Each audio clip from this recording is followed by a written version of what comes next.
Good morning. Welcome to the week this Monday on the Brew. I'm your host, Lex. And today we're going to go over the life of a trade, a little bit of crypto and what's going on with the FTX world, some news over the weekends, and just generally discuss what we're going to be doing on the show, I think, during the course of the week. So stay tuned for that opening bell. Here we go.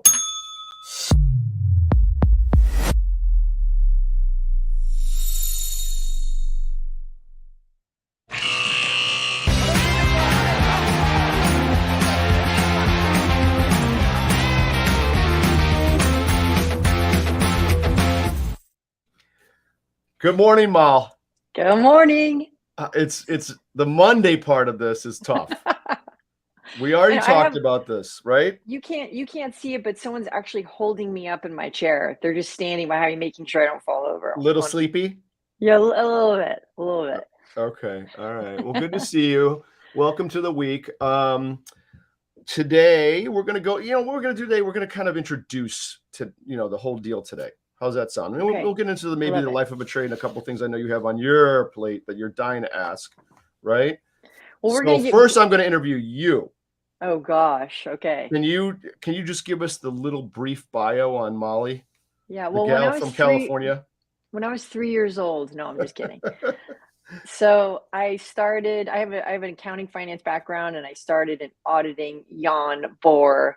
And so I had to quickly get out of that because you lose your New Year's Eve.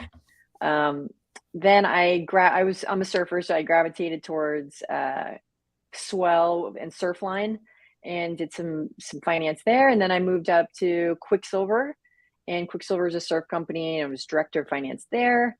And then you could just see accounting and finance get automated. So I went off and started with my husband a fintech company called Tradier, and we have version 1 operating, but we're about to push out version 2, which is very exciting. So stay tuned. And it tracks options and tracks your portfolio, scans the market. It's really exciting. So I've been in startup mode for about a decade, and we're like a family over here, and we love it. Cool. Okay, now you. Oh, now me. Yeah. So I'm at Tradier, right? I'm the SVP of business development and sales at Tradier. However, I'm kind of morphing into this deal here. And my background's in the trading business. So I started as a market maker in Chicago on the CBOE, on the floor of the CBOE. That's when there was a floor. And that's when there was a lot of fun and a lot of good money to be made. But there's no longer a floor, really. They say there is, but it's just a small little smattering down there. So we created a market making firm. Ended up selling that in 2005 to a company called Merrill Lynch. Not sure you ever heard of that one. So yeah, then I just stayed in the business. And now we have to do the symbol for Merrill Lynch on the floor, right? Isn't it bullhorns, right? That's right. I forget what it was. That's a good. It was probably this, though. It could have been. Bullhorns. You're right. I can't remember. So then I switched into the technology world, and we built trading platforms. Our platform got bought by Tradier. That's TradeHawk. And now I do a lot of education on options trading. And I use a lot of my background from the markets and from the floor and from the market making side of the business to sort of explain the differences between retail trading and what the market makers do, right? It's not, look, a retail trader doesn't necessarily have to know what the market maker's doing, but it's really good to have an idea of how they behave. So I won't go through all that in over the course of shows, but it's just a nice background, I think, to have to kind of give some credibility to how the retail world looks at things, because I've been involved in that for a long time now as well. So I see there's a massive difference, right, between the two sides, and especially how we garner edge. So and I always open to any sort of question on options trading or spreads or what this means or that means. So we have a long background in that. So that's me, Mal. And guess what? But wait, you're being modest. So what on the floor? Just go a little bit about how you had different pits and what account you had. You had probably the biggest one. Yeah, we had the best stock was Google. That was unbelievable. So that was yours. That was ours. Yeah, it was our firm. Yeah. So we won that when we went for bidding. So that was a great product.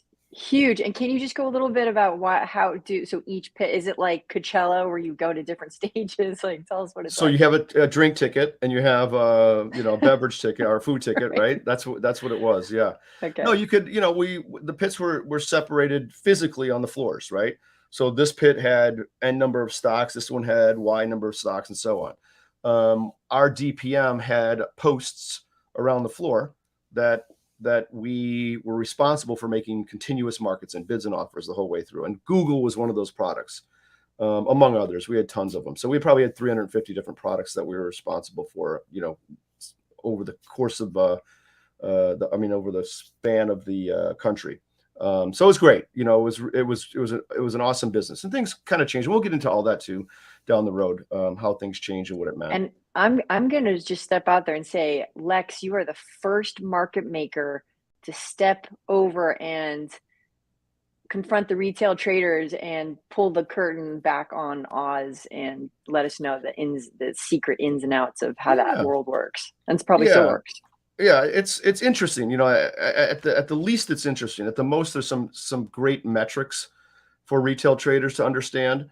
And we'll get into that again over the course of shows. But there's so many Greek profiles now that we take a look at that the market makers might be holding, and what that means and how they behave. So it kind of gives us an idea of direction and when things can be volatile and when things can be not volatile.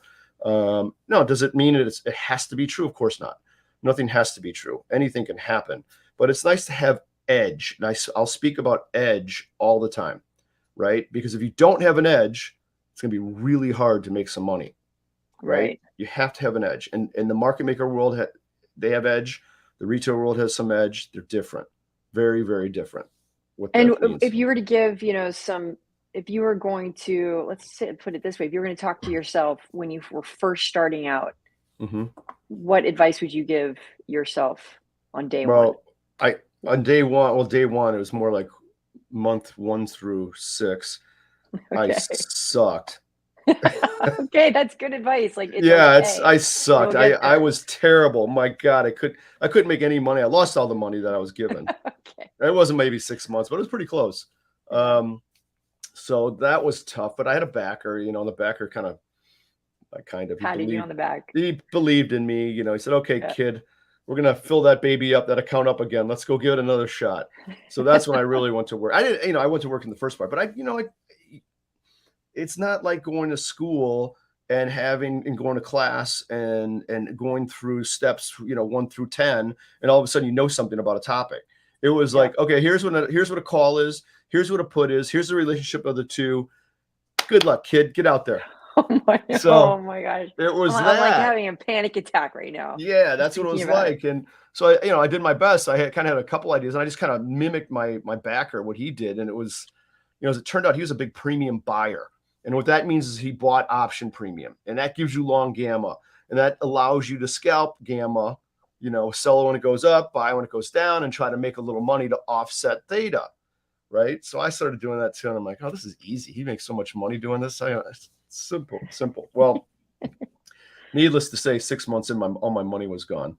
And then, I always say I didn't learn how to really make great money until I learned how to sell premium, sell options, right?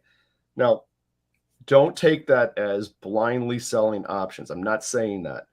I'm saying that until I figured out a strategy to harvest theta. I love saying harvest theta. It sounds so technical. Harvest. Yeah, harvest theta. So that means being short theta and pulling it in, just always harvesting, just pulling that short premium and the decay of those options in at all times. Until I learned how to do that, I didn't make any money. But once I did, my account started going, it was going nuts. So that's how I figured it out. Okay, and you were saying it being a market maker, it was like a crumb collection. It was like a collection of all these little pieces over time consistently. Right. I like to say that, what we did as market makers was we picked up nickels and dimes in front of a steamroller rolling downhill. And we're always just going, just keep grabbing them.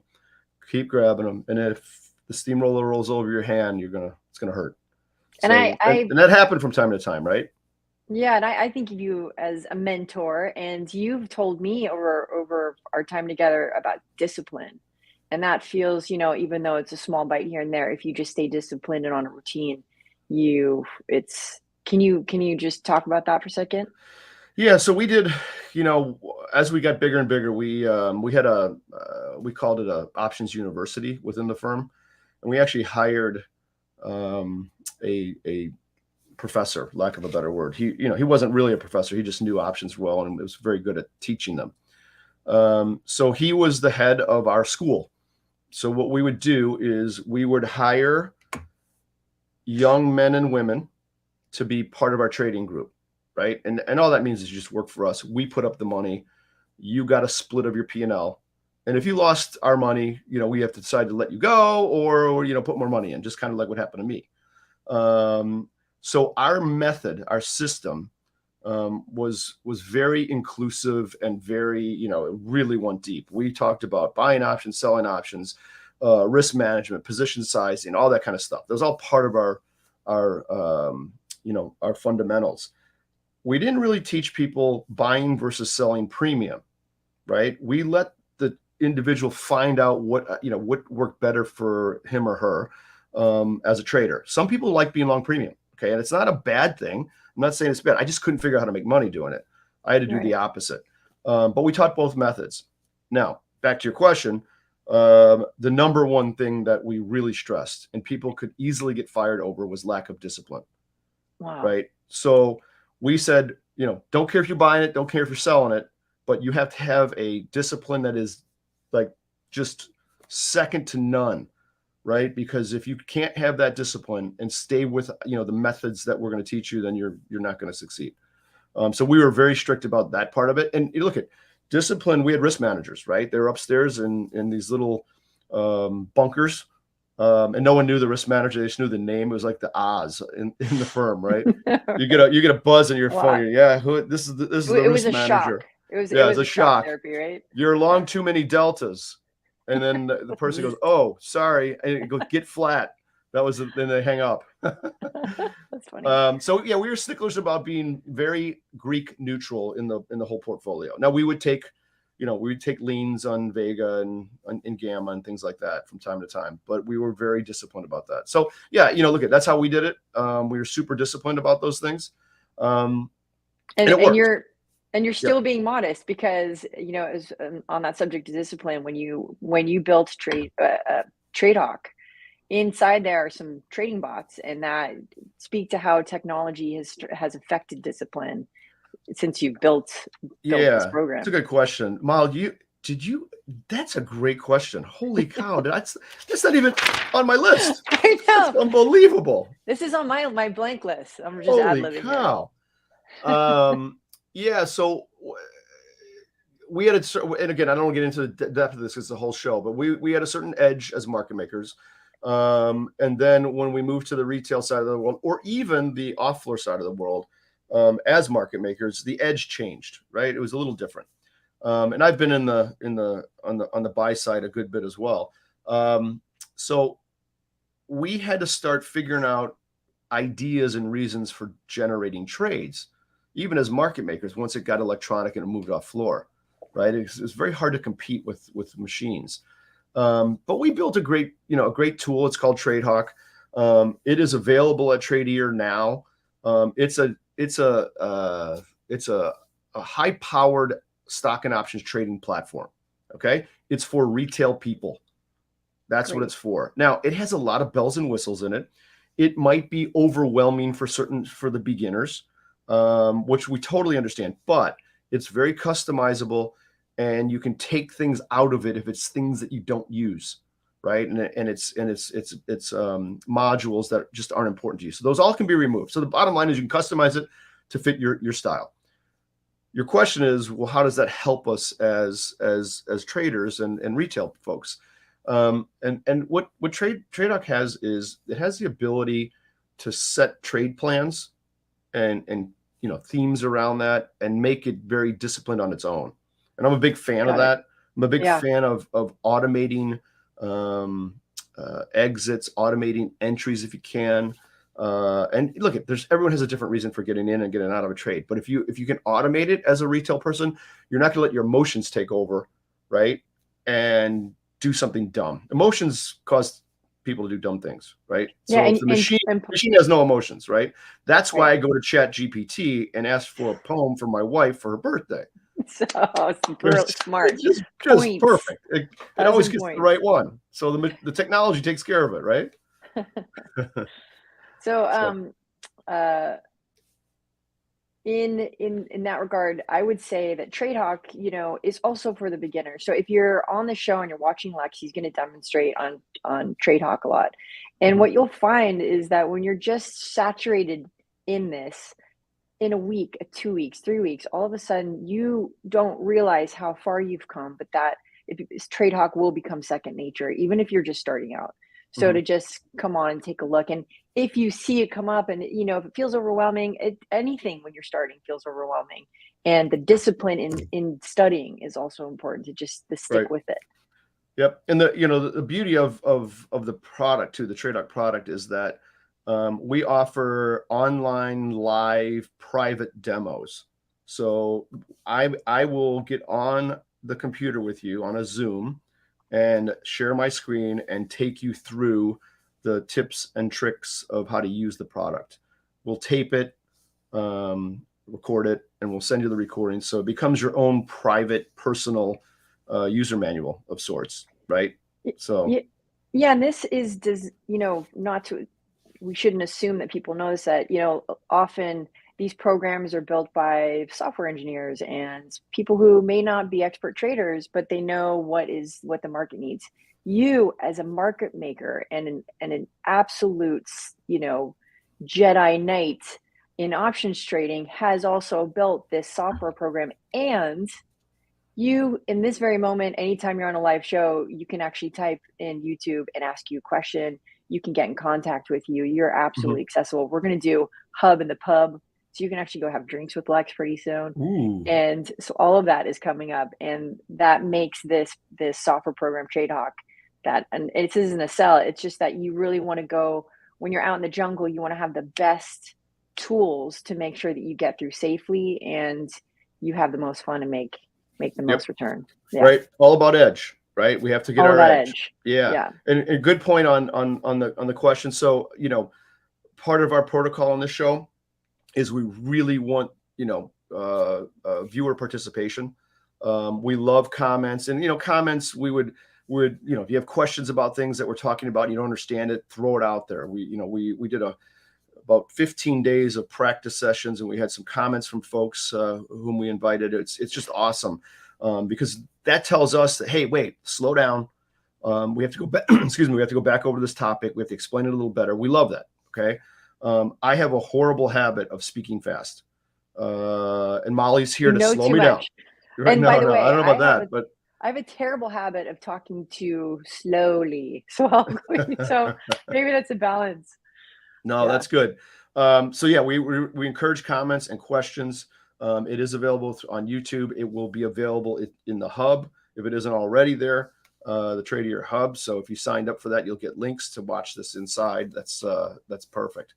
But we're going to go over some interesting topics, and it's going to be the brew in the morning is going to be all over the board, right? Yeah. We're going to talk about current events. We're going to talk some earnings. I know Molly wants to get into some technical analysis along the way. I'm going to talk a lot about options and spreads and understanding the relationship of options, and just go from beginner to high level. And I'm not going to say, Molly, we're not going to do each day of the week is a different, Monday's 101, Tuesday's 202. I don't think we're going to do that. Yeah, I would say though, yeah, I would say the only thing I mentioned there is on Thursdays, Molly has her day off. It's beauty day for Molly. She has Thursday off. And she's not on Thursdays. I have 2 other cats with me on Thursdays, and that's a little bit more technical. Thursdays is called Traders Workshop. It's probably going to be much more advanced than the other days. Just a warning, but it's really interesting stuff. We'll talk a lot about Gamma and Vana and Charm. The last 2 are second order Greeks. It gets kind of crazy there, but it's fun, and it's something we should know. So that's going to be Thursdays. And I think that points out the great balance between you and me is that you have the technical strength and the strategies, and I probably lean towards how most women trade, which we are more fundamentally based. So we really do. We kind of look at an overall company, and what is going to be great for me personally, and probably other people like me, is that fundamental traders, if they had what you had and the technical expertise, then what a combination to have the two. Mm-hmm. And you technical traders tend to come with the fundamentals, so Yep. you're very balanced. So we're going to try to bring the world Right. on with me and get them those two Yep. sides. Yep, for sure. So the other thing, we'll take a look at the markets. Wednesdays, I think, is when our guest day tends to be. So we'll have guests come on and talk about their area of expertise. It could be anything. It could be crypto. It could be options. It could be futures. It could be forex. You never know. So we've got a good lineup of folks coming on over the course of Wednesdays. Fridays, we're going to have some commentary from one of our special guests, right? Every Friday. We won't release that name yet, but it's coming. So that's going to be exciting. I think it's going to be fun.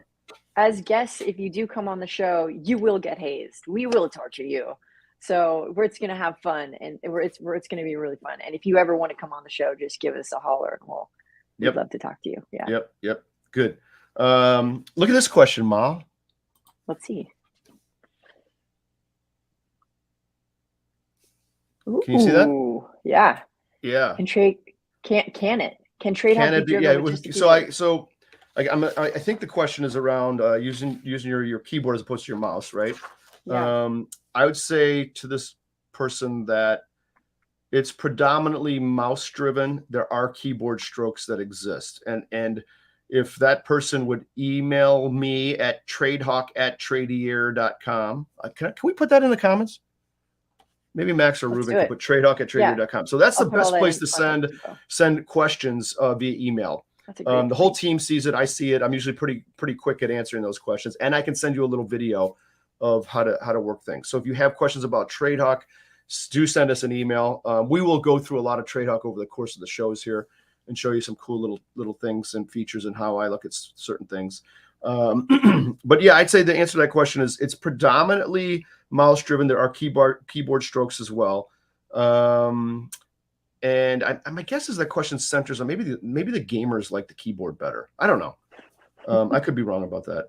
But I know, Costa, the main developer, he's a big gamer, so he likes using the keyboard as well. Pretty cool, right? The other thing we'll do is we'll look at the markets where they open. So the reason we're at 8:15 Central to 9:45 Central, it's only a half hour. We span the opening of the market. So in Central Time, 8:30 is when we open. We just take a look at what's going on, where the VIX is and some of the levels, just get a feel for the day.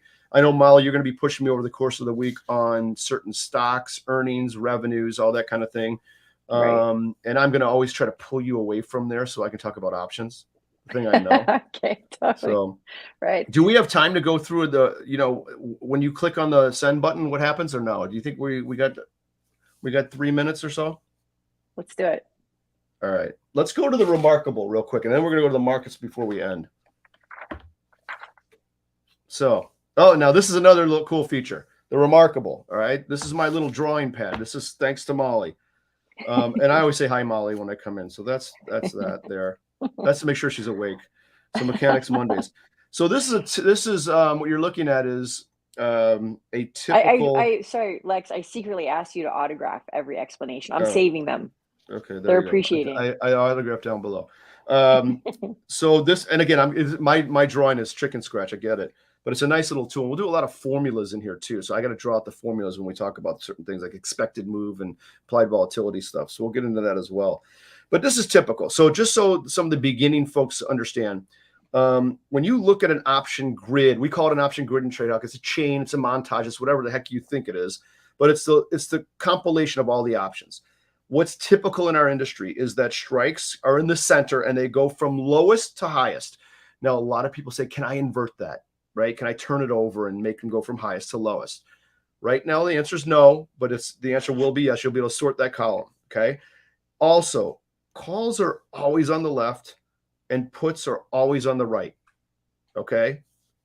And what's left and right of the strike down the middle. That makes sense, Mal? Absolutely. Chains. I love chains. Yeah. Now, in TradeHawk, you can move all these columns around. And some people I've seen have gone like this. They've taken the strike column and moved it way over here. And now the strike's on this side, and you got calls and puts next to each other. That's cool. I don't mind that. Just as long as you know what you're doing and you know which one's which. But don't be trading a put when you think you're trading a call, although they're the same. And we're going to talk about why they're the same in another episode called Synthetics. Okay. But real quick, let's figure out what happens. And we got this big button over here, and I'm making this up. Everyone has a big button. This big button is a send button, right? And it's usually green. Okay. So the green button just launches this order to the marketplace, right? But what the heck's the marketplace? So you've got all these options. You got calls and puts up here. You've got bids and offers, right? All over the place. When you click on something, you fill in your price. Let's say I want to buy the 50 call, which is right there. And let's say my best price I can get is $6. I'm just making this up, okay? So I put in the ticket $6. I want to buy it, okay? And it says in the ticket, buy. When I hit that send button, where does that order go? What happens? Who's on the other side, right? So this is a good intro into our next show of where all this goes. So what happens at all these brokerages is that these orders route. And when they route, they go through a electronic node of sorts, and the messages get sent from the computer to the brokerage to the routing firm, and out they go. Now, they don't just go into outer space, right? They go through sometimes a managed route, and they go to the market making community. So the market making community is, Citadel, Susquehanna, Group One, Wolverine, Virtu. There's tons of them. Not tons of them. I take that back. There's only a handful of them anymore. So they go to these people, and they compete for the order, and they compete electronically. And how do they compete? It's the best market that gets the order. So these market makers are incented to put good markets out there. And they all have theoretical values, and they all have reasons for doing things, and they will only trade if they have edge. Okay. Got it. So far, so good, Mal? So good. This is amazing. Yeah. So when that goes out there, whoever's the best and the fastest gets the trade, right? Now, three different types of routes. There's a direct market access where you as a retail trader can push the button and say, I want to send this to the CBOE and make the trade, or I want to send it to the ARCA, or I want to send it, to Phillips, Pecos, wherever. That's called direct market access. And not many retail brokerages have that. There's only a few. Okay. It's interesting. I don't know why we need that as retail traders. It's interesting. The other one is a managed route. So you hit the button and it goes through a managed route. There's competition out there. It's every market maker gets to see it, and they compete for it, and off it goes. Third one is some brokerages can direct the order flow to specific market makers first. Okay. If the specific market maker does not want to trade that specific market maker sends it into the bidding system, which is all electronic, and then it goes to other market makers to make the trade. So there's three different places that people can do that, right? And the people on the other side of all these markets are these market makers. That's what I used to do. Okay. And we'll talk about how they do all this and, the setup for all these things, right? So it's really, I think it's really an interesting pattern. I think it's something that we should understand. And, we'll get really granular with this stuff as well. Okay. But the remarkable is remarkable. So okay, I love that. Like I'll be drawing on that a lot. So and you'll be spinning it on your palm at some point. I will. Yeah. And then we'll go into some juicy stuff with that too. And we're going to ask you, regulation SHO and some of the naked short stuff, and how does X clearing happen, and what's the clearinghouse? And so that's going to be a really incredible process coming from a market maker who was behind the scenes. And no, it's all good. Yeah, we're running. We're going to get really deep into a lot of the mechanics here of this stuff too. So, in this first show, Mal, I just wanted to introduce us. I wanted to, get a flavor for, for who we are, what we're going to talk about. This is not, this is going to be typical. We're going to get deeper into the woods on each one of these shows, and there'll be a little pattern across the week. You're always going to keep me on my toes. I know that, right? I promise I will never have a good hair day, ever. This is as good as it gets right here. Crazy. So I'm just going to try to keep up with you, Lex. That is my only focus. Oh, you always have a good hair day. All right, we're late. Let's take a quick peek at the market, see what's going on. I like to look at the markets. Do I know if the market's going up or going down? I have no idea. I really don't. I just know that up markets are more friendly and make me happier than down markets, because I'm an investor now, right? I got stuff in the markets. So, I'm not short anything. I'm long stuff. So I like it to go up. You're a glass half full, Lex. You're a glass half full kind of guy. God, yes. I mean, that's how you You have to like be. green. I do like green, but we're seeing a little bit of red today. So the Dow, I know, it's down 48 today. Nasdaq's down 6. This is a harmless, meaningless open in terms of numbers. The S&Ps are down 378. I will tell you that I'm an S&P fan in terms of a gauge for the market. We've talked about this in the past and why.